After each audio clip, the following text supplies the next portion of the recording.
This is Charlie here from ID Boxing, and I am with promoter Eddie Hearn. Firstly, very, very colour coordinated today, red on red with a white. I'm getting a lot of stick for just wearing some basic Jordans because apparently I'm 43 and that's absurd.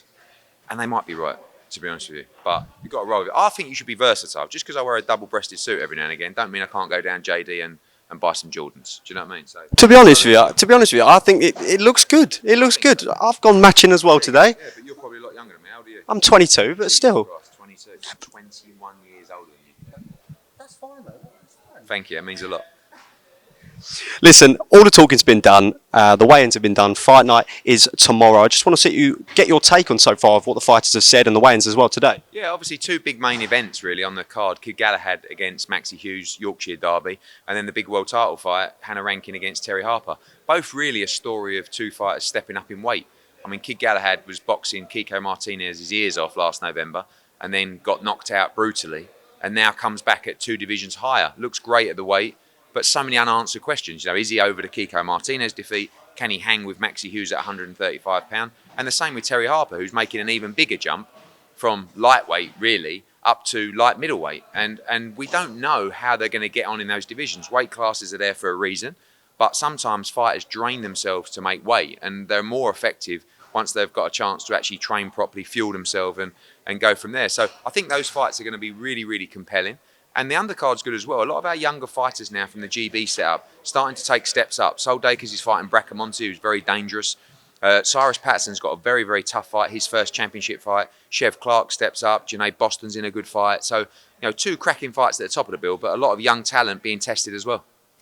I think it's well to mention that Hannah Rankin, she said yesterday that Terry Harper wasn't good enough to be in this weight category. To go up 3 weight categories is a big step for her, but it's also a huge challenge, and I feel like she's held herself really well in the press conference and even with this stare-off today.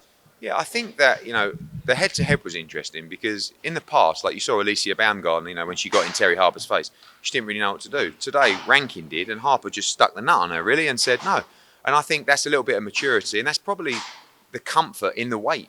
You've got to remember, she was boiling herself down to 130 pounds. That's 22 pounds lighter than what she weighed today. And I think that she probably felt a little bit frail. She was in tremendous shape, but probably for those last 2 or 3 weeks, like just frail. And today I think you saw someone that wasn't frail.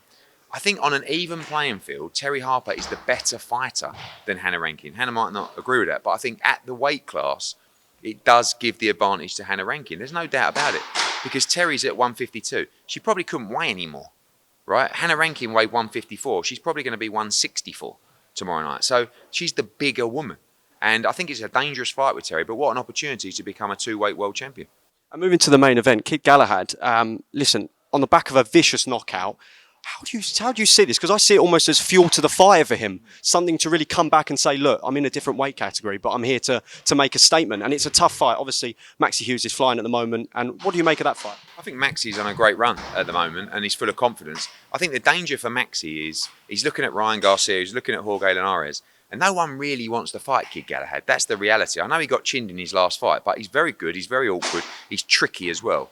I want to see these guys go out and actually express themselves and have a great fight, because fighters need to understand when you get this opportunity and you're top of the bill and you get this accolade and this exposure, if you can look good, if you can be in entertaining fights, you get more opportunities. So, and for Hughes-Galahad, one of the problems during his career was he wasn't in that many good fights because he was tough to beat. So I think at 135, his engine and his tank will be full and he can actually be in better fights, and we may see that tomorrow.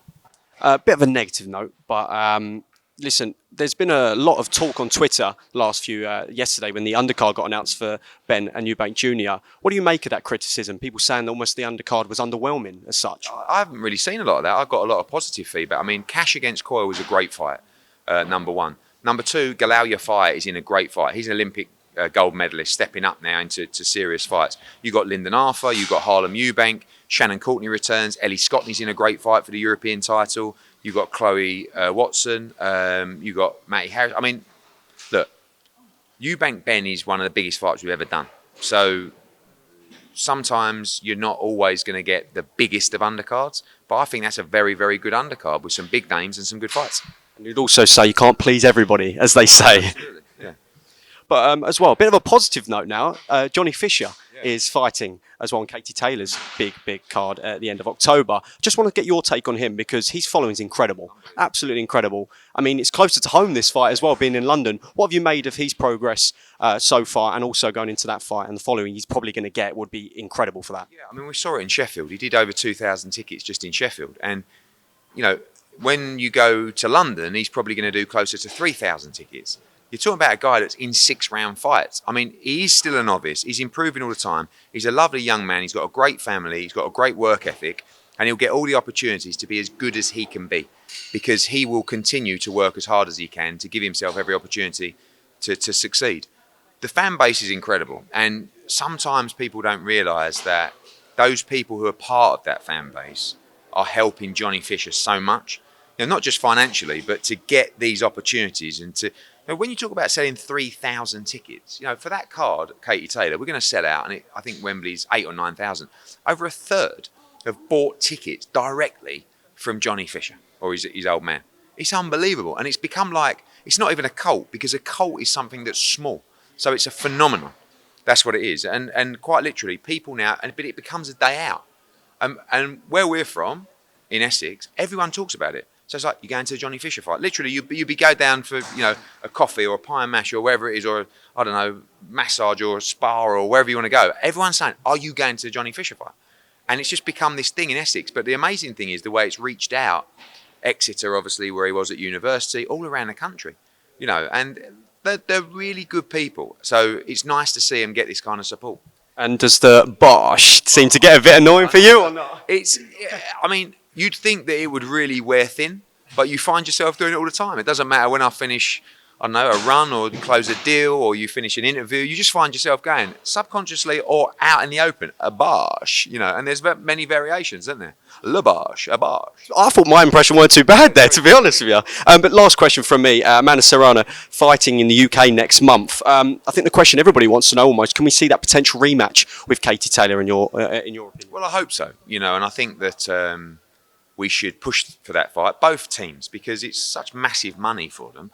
Plus, for us, the fans, we get to see it again, which would be incredible. So it's down to Amanda Serrano. We wanted that fight. We don't have to give him the rematch. Katie won the fight, but she wants to be in the biggest fights. Amanda Serrano's a huge name. Let's get them together. But look, she's got to win her fight upcoming. She wants to become undisputed at 126. We have the only other champion there at 126. So we'll see. And hopefully we can get number 2.